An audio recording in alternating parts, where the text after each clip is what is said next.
இந்த செய்தியை உங்களுக்காக வழங்குவது அருண் மசாலா. 1983 ஆண்டிலிருந்து தரத்துடன் தன்மை மாறாத அறுசுவை சமையலுக்கான அருண் மசாலா.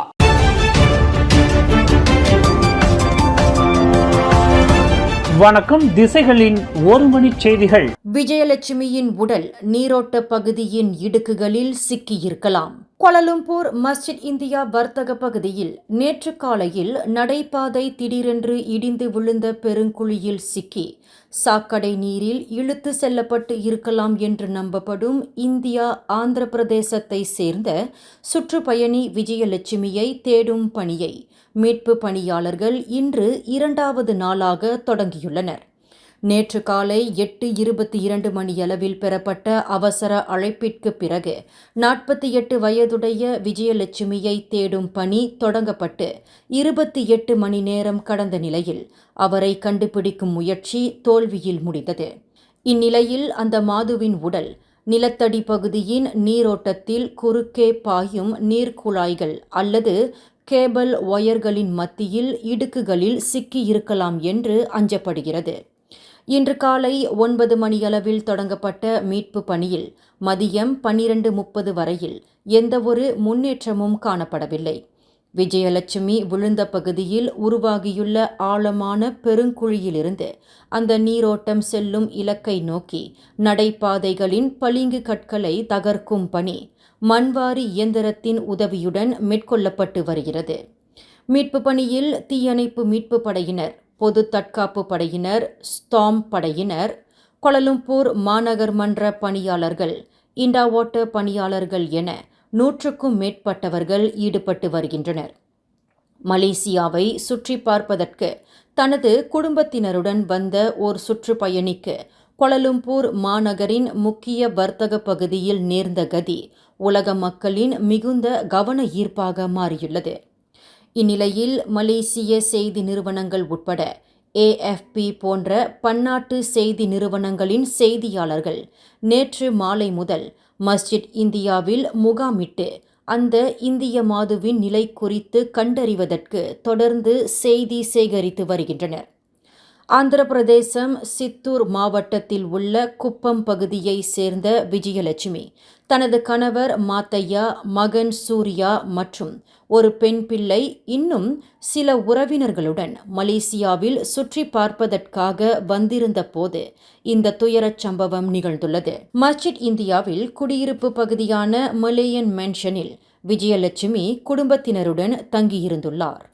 இன்று சனிக்கிழமை தாயகம் புறப்படுவதையொட்டி சில பொருட்களை வாங்கும் அதே வேளையில் காலை பசியாரை உண்பதற்காக மலேயன் மேன்ஷனிலிருந்து லொபோ அம்பாங்கிற்கு குடும்ப உறுப்பினர்களுடன் நடந்து சென்று கொண்டிருந்த போது நடைபாதையில் திடீரென்று ஏற்பட்ட பெரும் குழியில் விஜயலட்சுமி விழுந்து நீரோட்டத்தில் அடித்து செல்லப்பட்டுள்ளார். தனது தாயார் விஜயலட்சுமி நடைபாதை குழியில் விழுந்துவிட்ட செய்தி கேட்டு தனது சுற்றுப்பயணத்தை பாதியிலேயே ரத்து செய்துவிட்டு அந்த மாதுவின் மகன் சூர்யா தாய்லாந்திலிருந்து நேற்றிரவு 9:20 மணியளவில் கோலாலம்பூர் வந்து சேர்ந்தார். கோலாலம்பூர் மஸ்ஜித் இந்தியாவில் தமது தாயார் விழுந்த குழியை பார்த்து துயரத்தை அடக்கிக் கொள்ள முடியாமல் அந்த இளைஞர் கதறி அழுதார். தமது தாயாரை எப்படியாவது உயிரோடு மீட்டுக் கொடுக்கும்படி அந்த 26 வயது இளைஞர் மீட்பு பணியாளர்களிடம் கெஞ்சி மன்றாடிய காட்சி நேரில் பார்த்தவர்களின் கண்களை குளமாக்கியது. இன்று சனிக்கிழமை தங்களின் சொந்த ஊரான ஆந்திரா பிரதேசத்திற்கு திரும்புவதற்கு தங்கள் குடும்ப உறுப்பினர்கள் திட்டமிட்டு இருந்த வேளையில் சுற்றுப்பயணத்தை முடித்துக்கொண்டு தாய்லாந்திலிருந்து நேரடியாக கோலாலம்பூர் விமான நிலையத்திற்கு வந்துவிட்டதாக அந்த இளைஞர் கூறியிருக்கிறார். இந்நிலையில் தனது தாயார் குழியில் விழுந்து காணாமல் போன செய்தி கேட்டு நிலை குலைந்து போன அந்த இளைஞருக்கு அவரின் தந்தை மாத்தையாவும் உறவினர்களும் ஆறுதல் கூறி வருகின்றனர்.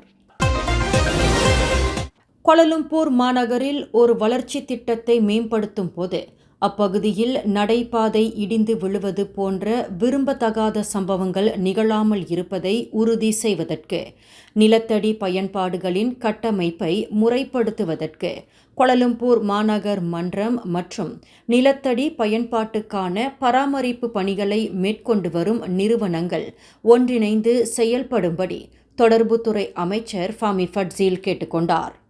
மக்கள் நடமாட்டம் மிகுந்த மாநகரில் நிலத்தடி பகுதியில் அதிகமான பயன்பாட்டு குழாய்கள் பொருத்தப்பட்டுள்ளன.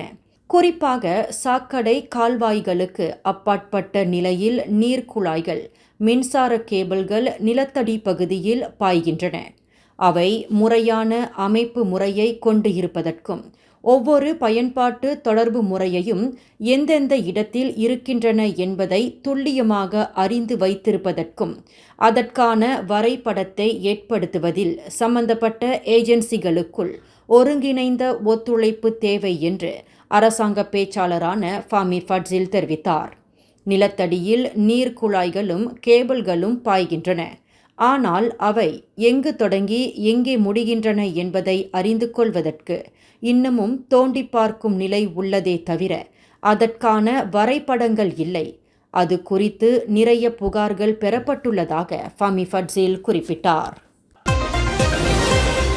ஓர் இந்திய பிரஜையான 48 வயது விஜயலட்சுமி என்பவர் நடைபாதை இடிந்து விழுந்து குழிக்குள் சிக்கிய சம்பவத்தை தொடர்ந்து கோலாலம்பூர் மாநகரின் பிரதான வர்த்தக பகுதியான மஸ்ஜித் இந்தியாவில் நடமாட்டத்தை குறைத்து கொள்ளும்படி பொதுமக்களுக்கு போலீசார் அறிவுறுத்தியுள்ளனர். ஒரு முன் எச்சரிக்கை நடவடிக்கையாக அந்த வர்த்தக பகுதியில் பாதுகாப்பு அம்சங்கள் மேம்படுத்தப்படும் வரையில் மஸ்ஜித் இந்தியாவில் நடமாட்டத்தை சற்று குறைத்து கொள்ளும்படி கோலாலம்பூர் போலீஸ் தலைவர் டத்தோ ருஸ்டி முகமது ஈசா கேட்டுக்கொண்டுள்ளார். மஸ்ஜித் இந்தியா பகுதி தற்போதைய நிலவரத்தின்படி பாதுகாப்பானது என்று உறுதிப்படுத்தப்பட்ட போதிலும் அப்பகுதியை பயன்படுத்த வேண்டிய அவசர தேவை உள்ளவர்கள் சற்று முன்னெச்சரிக்கையாக பாதுகாப்பு அம்சங்களுக்கு முக்கியத்துவம் அளிக்கும்படி அந்த உயர் போலீஸ் அதிகாரி பொதுமக்களுக்கு நினைவுறுத்தியுள்ளார். தஞ்சோங் மாலிம், பேராங் மற்றும் ஸ்லீம் ரிவர் ஆகிய நகரங்களை உள்ளடக்கிய முவாலிம் மாவட்டத்தில் ஏற்பட்ட நீர்ப்பெருக்கினால் ஆயிரக்கணக்கான குடியிருப்புகளுக்கு மின்சாரம் மற்றும் தண்ணீர் விநியோகம் துண்டிக்கப்பட்டது. நேற்று வெள்ளிக்கிழமை ஸ்லீம் ரிவர் ஸ்லீம் வில்லேஜ் கிராமத்தில் உள்ள பிரதான நீர் அணைக்கட்டு உடைந்து நீர்ப்பெருக்கு ஏற்பட்டதை தொடர்ந்து நேற்று முதல் முவாலிம் மாவட்டத்தில் வசிப்பவர்களில் கிட்டத்தட்ட 12,000 பயணிட்டாளர்களில் 70 விழுக்காட்டினர் தங்கள் வீடுகளுக்கான நீர் மற்றும் மின்சார துண்டிப்புக்கு ஆளாகி பாதிக்கப்பட்டுள்ளனர். பாலம் இடிந்து விழுந்ததால் சவுக் நீர் சுத்திகரிப்பு மையத்திலிருந்து பாயும் பிரதான நீர்க்குழாய் உடைந்து கடும் பாதிப்பை ஏற்படுத்தியுள்ளதாக பேரா மந்திரி பசார் டத்தோசரி சாரானி மொஹமாட் தெரிவித்தார்.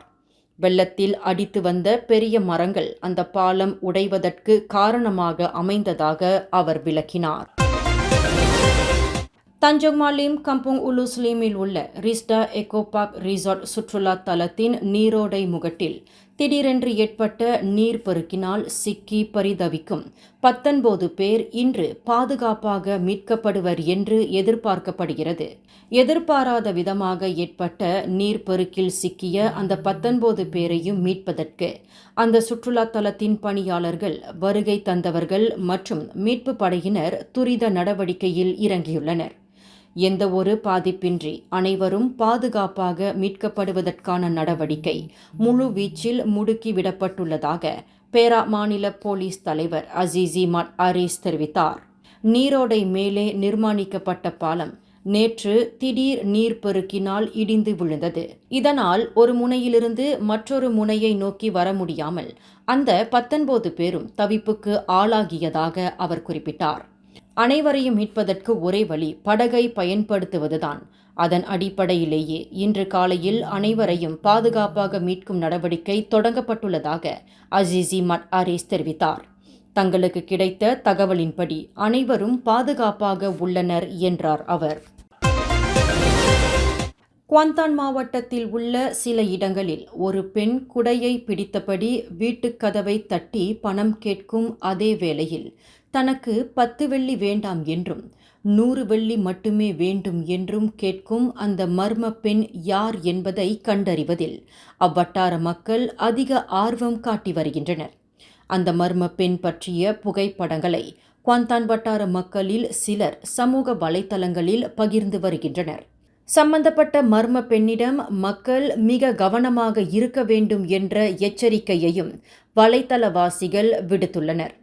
அண்மையில் இன்ட்ரா மக்கோத்தா பகுதியில் நடமாடிய அந்த பெண் தற்போது தமான் தாஸில் நடமாடி வருவதாக தெரிவிக்கப்பட்டுள்ளது. ஹோட்டல் ஒன்றில் துப்புரவு வேலை செய்வதாகவும் பிள்ளையும் கணவரும் வீட்டில் இருப்பதாகவும் அவர்கள் பசியில் வாடி வருவதாகவும் அந்த பெண் கூறி வந்துள்ளார். அந்த பெண்ணின் பரிதாப நிலையை கண்டு பலர் 10 வெள்ளியை கொடுத்து உதவ முன் வந்தனர்.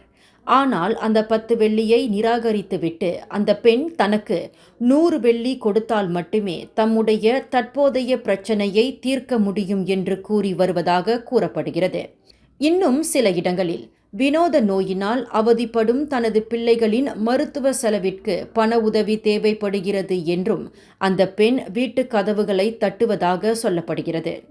எனினும் அந்த பெண் தொடர்பில் இதுவரையில் தாங்கள் எந்தவொரு போலீஸ் புகாரையும் பெறவில்லை என்று குவாந்தான் மாவட்ட போலீஸ் தலைவர் ACP வான் முகமது ஜஹாரி வான் புசு தெரிவித்துள்ளார். இந்த செய்தியை உங்களுக்காக வழங்கியது அருண் மசாலா. 1983 ஆண்டிலிருந்து தரத்துடன் தன்மை மாறாத அறுசுவை சமையலுக்கு அருண் மசாலா. மேலும் செய்திகளை தெரிந்து கொள்ள கீழே இருக்கும் பெல் பட்டனை அழுத்துங்கள். உங்கள் மகிழ்ச்சியை வெளிப்படுத்த லைக் மற்றும் ஷேர் செய்யுங்கள். தொடர்ந்து திசைகளோடு இணைந்திருக்க சப்ஸ்கிரைப் செய்யுங்கள்.